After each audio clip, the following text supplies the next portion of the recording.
Okay, absolute value. I oftentimes will take a handy dandy math tool. I need a little bigger handy dandy math tool today. And I want to make sure that my absolute value is isolated.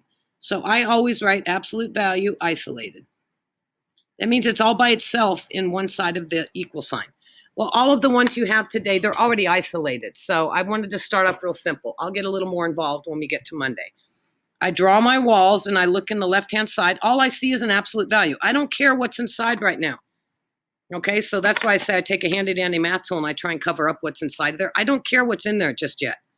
What I care about, though, is that the absolute value is all by itself, because now I can make some guesses, if you will.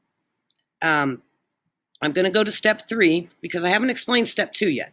But step 3 is I'm going to write my two situations.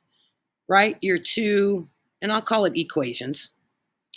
Okay, meaning what can be under this handy dandy math tool? Well, whatever's under there is either equivalent to a 2, because if it equal 2, the absolute value of 2 is 2, or it's equivalent to a negative 2.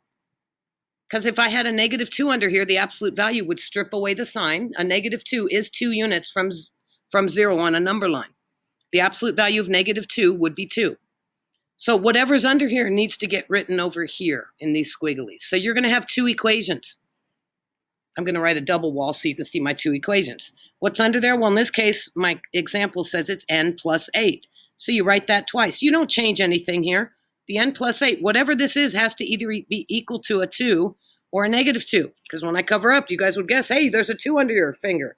There's a negative 2. That's right. Well, what's under there really is n plus 8. So I'm going to solve both these. I'll subtract 8.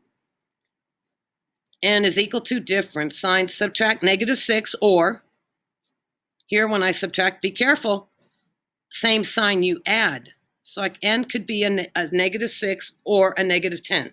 Usually the way they write those answers is they'll put, it's called a brace, not a bracket. This is not interval notation at this point. I'm just listing the different values that x could be. It can be negative 6 or it could be negative 10.